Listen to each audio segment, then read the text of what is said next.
आज से 40-50 साल पूर्व लोग ज़मीन पर रहता था, मिट्टी का मकान बनाता था, लेकिन आत्मनिर्भर था। किसी काम के लिए किसी पर आश्रित नहीं रहता था। उस समय चापाकल भी नहीं होता था। सब लोग के गांव में, घर में कुआं हुआ करता था। न पानी का कमी होता था और न पानी के लिए बिजली पर आश्रित होना पड़ता था। लोग खुशहाल हुआ करता था। घर में गाय रहती थी, बैल रहते थे, भैंस रहते थे। उससे जलावन का व्यवस्था हो जाता था। एलपीजी के लिए छाती नहीं पीटना पड़ता था। लेकिन धीरे धीरे हम लोग काहिल होते गए और आसमान में रहने लगे। आसमान में रहने के बाद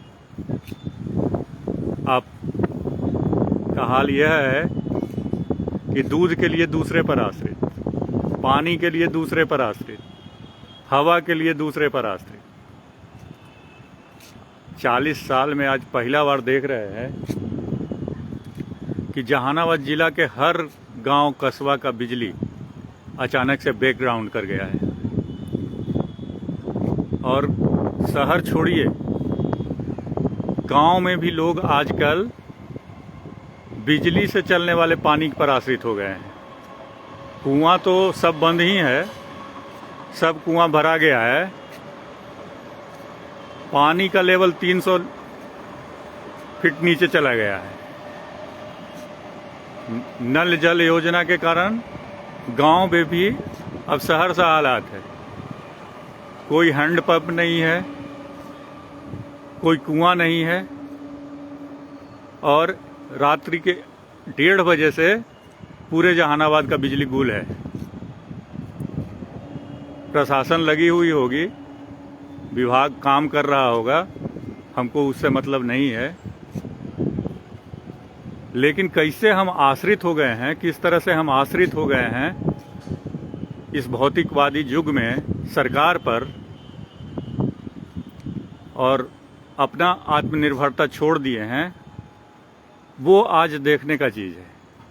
पूरा शहर पानी के लिए परेशान है। संजोग से जहानाबाद में लिफ्ट कम है, होगा किसी किसी बिल्डिंग में, नहीं तो घर में चिड़िया के तरह खोता में बंद रहता और कहीं डरे नहीं निकलता। पूरा एकदम देख लीजिए, कहीं कहीं जो बिजली जल रहा है उसका कारण है कि मौसम ठीक है, और ठीक होने की वजह से इन्वर्टर अभी काम कर रहा है, क्योंकि फैन चला नहीं है, टीवी लोग चलाया नहीं है डरे, इसलिए कहीं कहीं आपको इंजोरा दिख रहा है। और सक्षम लोग कुछ जो हैं शहर में,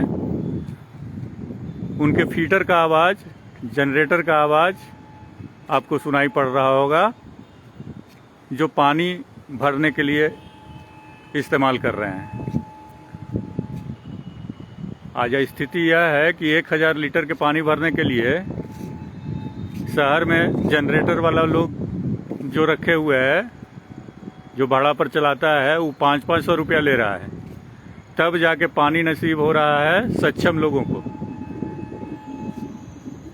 गरीब गुरबा कैसे जीवन बिताया है आज पूरा 1 बजे रात से, आज अभी 7, साढ़े 7, 8 बज रहा होगा,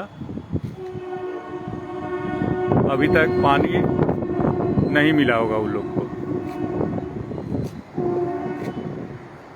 तो जैसे ही भौतिकवादी युग में आप प्रवेश करते हैं, हर चीज़ के लिए आप सरकार पर या दूसरे पर आश्रित होते हैं, और जब इमरजेंसी आता है तो वो लोग 10 गुना कीमत वसूल करता है। न उसको कोई रोकने वाला, और न सरकार पानी पहुंचाने वाली है।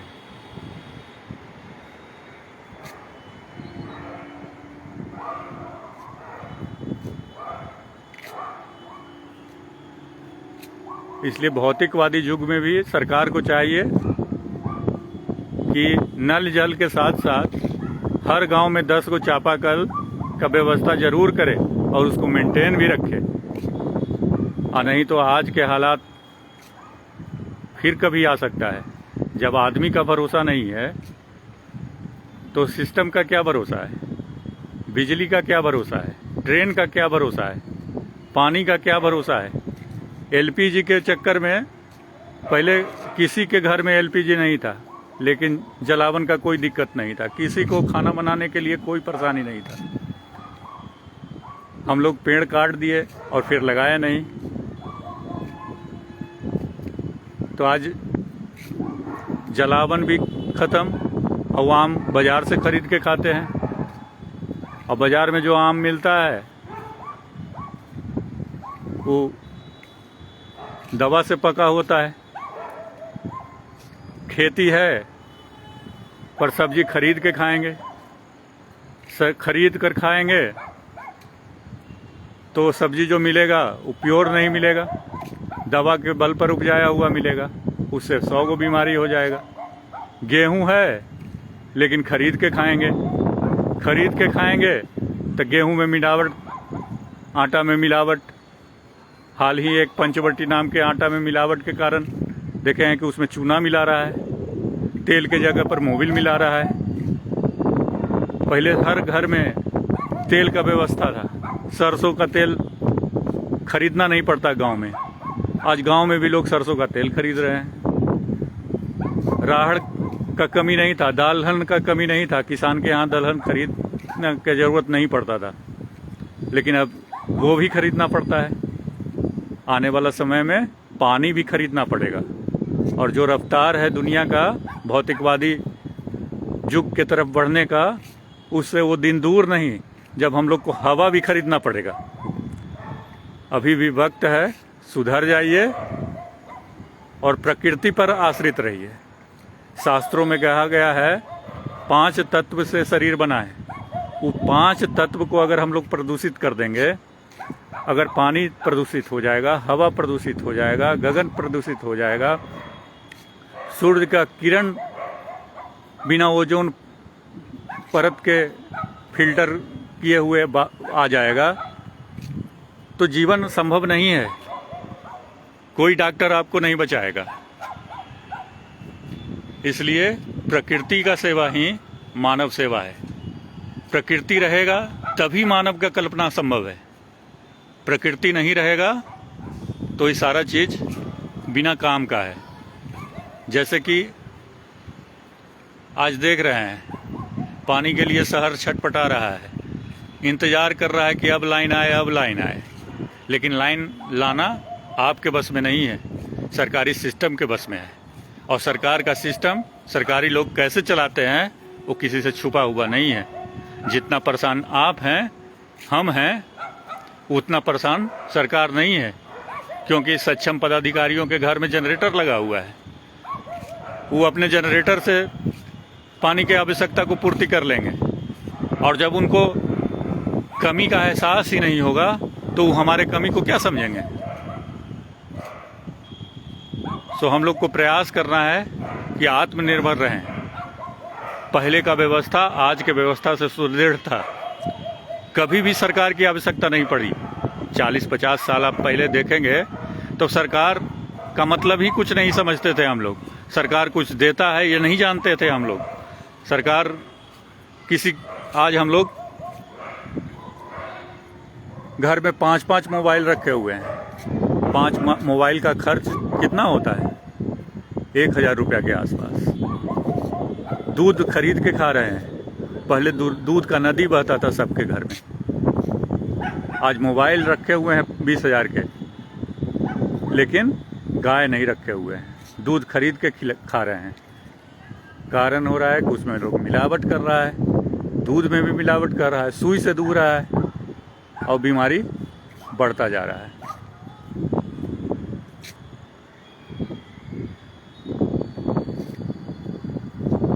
देख लीजिए जहानाबाद शहर है, धूप अंधेरा है, कहीं कहीं जो सक्षम लोग हैं जनरेटर से अपना काम चला रहे हैं। 1-1:30 बजे से रात से अभी तक बिजली का नामो निशान नहीं है शहर में।